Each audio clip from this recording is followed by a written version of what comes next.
Neil, you've got a chance on Saturday to postpone Celtic's title celebrations. As a man who basically kicked it off for Celtic 7 years ago, what you won the first 3 of these 7, how do you feel just now? Apprehensive, as you normally feel when you're playing Celtic. Got a few sort of injury worries, and you're just trying to plot a way around how to first of all contain them and then try and beat them. We've done okay against them this season. We've not beaten them yet, but it's a very hard thing to do. I mean, they're playing, as you all saw on Sunday, in full flow. They're an excellent side. Can you treat this as just another game? Yeah, I've got my priorities, and my priority is with Kilmarnock only 4 points behind us and Aberdeen and Rangers 3 points ahead. It's important that I focus on my club, and yeah, we're playing Celtic, and I've seen many title celebrations before, but I don't want that to happen on Saturday. If that's the case, then it means we've got beat, so I don't want that, obviously. How does it feel going into a game knowing that you're just one win away from a title? It's a good feeling. I think they'll be buoyed by the performance on Sunday, which is obviously ominous for us. However, there can be a bit of anxiety there at times as well. Just subconsciously you want to get over the line as quickly as possible, and you maybe overstretch things a little bit and maybe not play as fluently as you can. But I think the confidence that we got from the weekend will stand them in good stead for the upcoming games. Aberdeen have been a big game club this season, haven't they? They've handled this type of occasion really well. We've handled the season well. I'm delighted with the position that we're in and the football that we're playing. And it's just not ideal when you've constantly got 2 week breaks. A couple of weeks ago was internationals, now there's the semi-finals. It's not ideal, but because it's a bit stop-start. But we'll go into the game. Hopefully, you don't need motivating for playing teams like Celtic. What was your take on Sunday?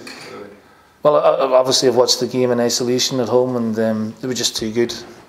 They handled the big games very, very well over the piece under Brendan. There was an intensity and a quality about the play that no team can match in Scotland when they're at it. And Rangers bore the brunt of it. And I think they've got the experience of big games. They've got that bit between the teeth now. They know what's at stake, and it's going to take a good performance and to try and stop that. They're going to win the league. It's just a matter of when. Were Celtic that good, or was it the frailties of Rangers that led to the 4-0 scoreline? Bit of both. It's not for me to say, really. I do think that when you cheer a semi-final draw against Celtic, you're asking for trouble, unless you can back it up. Given that, then, would Celtic prefer to win it the following week? You'd have to ask Brendan that. I think if you're in Brendan's shoes, you'd want to win it as soon as possible, because there's no guarantees of winning the title. But I think if they play to their strengths and the level of performance that they showed last week, then like I said, it's going to take a mighty performance to stop them. So much has been made of the split fixtures. How do you assess Hibs split fixtures, especially given you start with Celtic, and what could happen for them? No, it is what it is. We have to play them sometimes, so I have no issue with it, regardless of who we play or when we play. I'm pleased we've got the 3 home games. I think we've earned the right for that, so I have no issue with the way the splits come out. When you look at the semi-finals, and you see Aberdeen losing, Rangers losing, Hibs have been on a good run of form. Do you feel going into the split in terms of this battle for second, Hibs are the team with the confidence? I think we're on a good run, and that's it, really. I don't think the semi-final have any bearing on the remaining 5 games. Aberdeen have been there and done it, and they've had a few adverse results and always seem to bounce back, and they know how to get it done at this stage of the season. Rangers, obviously they've had a tumultuous week, but I think everyone needs to sort of calm down a little bit, and just probably the best thing their players can do is get out and play football again, and show that they're good enough to play for a club like that. Do you feel there is an opportunity there? I mean, you've seen after the post. Look, listen, I felt there's been an opportunity there for a while now. We are unbeaten in I think we've lost 1 in 15 or something like that. So we are showing, and that was away at Celtic, and we played really well on that day and didn't deserve to lose. So I think our form is pretty good. But no one's talking about that, which pleases me. Do you think clubs are making any inroads on Celtic, or do you think they're as dominant now as they've ever been during the past 6 years? Well, they're on the cusp of a double treble. They're one game away from that. So I think that in isolation will tell you that we're not making inroads. We're making the leagues more competitive. There's no question about that. I don't get the theory that having a Celtic dominating Scottish football is a bad thing or a good thing. It happens. Man City have already won the Premier League, but everyone's criticising the Scottish game. Celtic haven't won it yet, so it is more competitive than the English League's been, and the German League. So I think we need to take a step back and not listen to all the noise from outside the country and concentrate on what we're doing. We are trying to make inroads. It's difficult, but I think it's been far more competitive this season for sure. But Celtic are, the dominant team, and they have the resources to do that, and the manager as well. When you look at Derek McInnes after Aberdeen's game on Saturday, questioning these players' mentality, and that need made for the States and transfer market, as you mentioned, the events at Ibrox this week, do you sense there's a vulnerability above the two challengers you've got for second place? No, like I say, they can bounce back, and I think Aberdeen have a resilience about them. They just had a bad day. Derek will be disappointed about it, obviously, and he knows where they've gone wrong, and he's a good manager, and he's been in this position before. So I would still say Aberdeen and Rangers are the teams to catch, and we have to be quite careful of Kilmarnock who keep winning as well. Is there a danger though if you're questioning your players in that manner that Derek did at the weekend, when you've still got 5 games to go and second place to go out and fight for? Is there a danger that can have an impact on these players, do you believe? Well, then they shouldn't be there. They shouldn't be there. If they go out and play poorly in a semi-final, I have not seen the games, and they are not, have the mental fortitude to take some criticism, which they obviously deserved, then they shouldn't be there. They've got to show that they're good enough to be at Aberdeen, and the expectation levels on them, they have to match them. But in the main, in the league, for sure, over the last few years, Aberdeen have done that. So I'm certainly not saying we're going to catch either team. I think we'll have to win 4 games to finish second, and starting on Saturday, it's going to be a tall order. How do you assess your team's mental character, mental strength at this stage of the season? Yeah, they've done well. They've done really well. When you consider that we lost, important players in January, and then we lost the cup game to Hearts, psychologically that could have been damaging to the squad, but they've shown tremendous mentality over the piece, and we've played brilliantly between now and January. And like I say, we've lost 1 game, and that was at Celtic, and like I say, we should have got something out of that game. Having said that, the game at Easter Road in December, we didn't play well, and we come away with a draw. So we're going to have to play a lot better than that to get something out of the game on Saturday. Yeah, we don't know what happened in the Rangers dressing room on Sunday afternoon. But can I ask in general though, what has to happen to make a team a successful team, in the sense of the relationship between a manager and a group of players? There has to be some respect.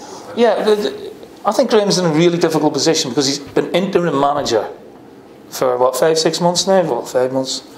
So what does that say to the players? Things going well, oh yeah, this is great. Things don't go so well, he's not the manager. So I think he's been put in a very difficult position. And I think some of the players, obviously need to look at themselves as well. But I don't mind conflict in the dressing room, You've had it? Plenty of times. And I've got, the right reaction that I want. I don't think it shows that maybe some of them care more about it than some others. Maybe it's not the be-all and end-all, but it's a natural emotion to be bitterly disappointed after a poor performance. Does it help you as a manager when a player maybe, I'm not saying disagrees with you, but questions something? No, I don't mind that. There's times I throw it out to the players. Are you happy with the way we're playing? Are you happy with the formation? How are you feeling out there? I don't think you can be so stubborn as to say, right, we're playing this way and that's it. If it's not working, then you have to be flexible enough to change things. Graham tried to do that with the substitution. And maybe some people say he should have been at the half time. I did it last season with Fraser Favey in the semi-final. We're 2-0 down, and we're not going anywhere. Fraser was on a booking. I thought, right, I need to change it. We had to sacrifice Fraser, and we got it back to 2-2 and could have went on to win the game. But does the buck stop with the manager? Yeah. ultimately, yeah, but you know, the same players under Kishinya. You know, the majority of them are the same players under Kishinya. So that wasn't Graham's fault at the start of the season. So maybe some of those players need to look at themselves and say, you know what, I've not done enough this season. You were very complimentary towards Graham Murty when Rangers beat you at Hibs earlier in the season. I remember you making a point of commending him. He's quite an inexperienced manager at this level. What advice would you have for him at this moment? Dig in. You know, it's a difficult week for him. It's part. Being a manager is not a bed of roses. You know, it's not all fluffy and everything's great. You know, you're going to have bad experiences. You're going to get the sack at some stage. That's probably a guarantee.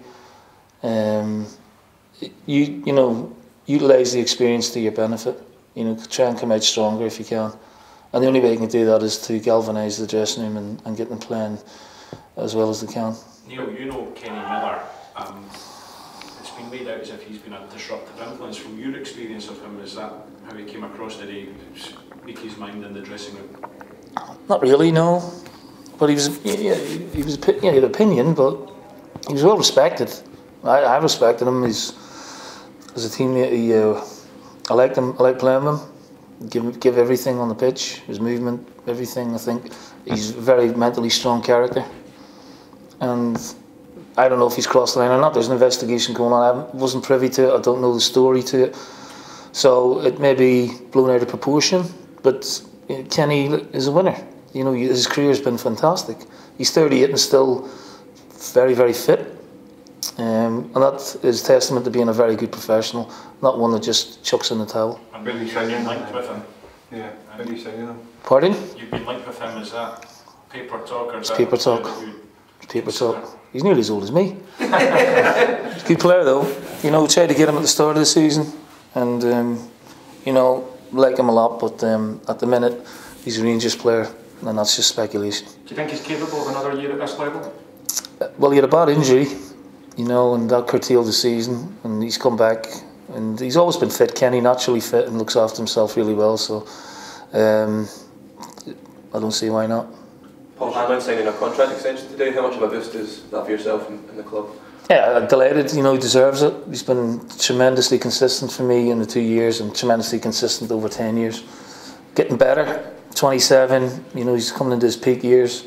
So I think it's a great bit of business by the club and he seems very content here and he's playing very, very well. He's been really outstanding this season, so thoroughly deserved. Who's your squad for? Look, you need everyone at it. We're a few down. Obviously, Marv's suspended. Scotty's not here. Darren McGregor's a big doubt. You know, pardon? He's a slight hamstring, so we'll see how he is. You know, Barker is back training now, but not played since Ibrox. Slivka, you know, he's not played for a few weeks, but they're in the squad. You know, they'll be in the squad. So we've got a little bit of thinking to do. I don't want to overthink it though. I think sometimes that's what managers tend to do when they come up against Celtic. So you have to try and find that balance of trying to get your formation right, but you know, not curtailing the players either. You gave them a good game last time, I mean, that can give you sort of... See, I didn't think we did. You know, we ended up could have won it. You know, we could have lost it, but I thought for an hour we were very much second best and played well within ourselves. Not the way we sent the team out to play. The other 3 games, the 2 at Celtic Park and in Hampden, have been absolutely excellent. You know, we've done really well. And I thought, well, we maybe didn't deserve to get some at Easter Road, we certainly deserved to get some at Celtic Park. And we're going to have to play that as well as that again. Do you have to vote for manager of the year yet? Yeah, I have a fair idea. Who would it be? Would be Brendan. He's on the cusp of another treble. And they've lost 2 games in 2 years. And at the pressure he's under, and the style of football that they play, and the mentality that they showed, all right, people go as European record, but they did make it to beyond Christmas as well. And you know, they're dominant. However, there's some great candidates in there. Steve Clark, Derek, Steve Robinson, you know, who I'm a big fan of. And the 2 boys in the Championship, Jack's had a brilliant turnaround at St Mirren, remarkable.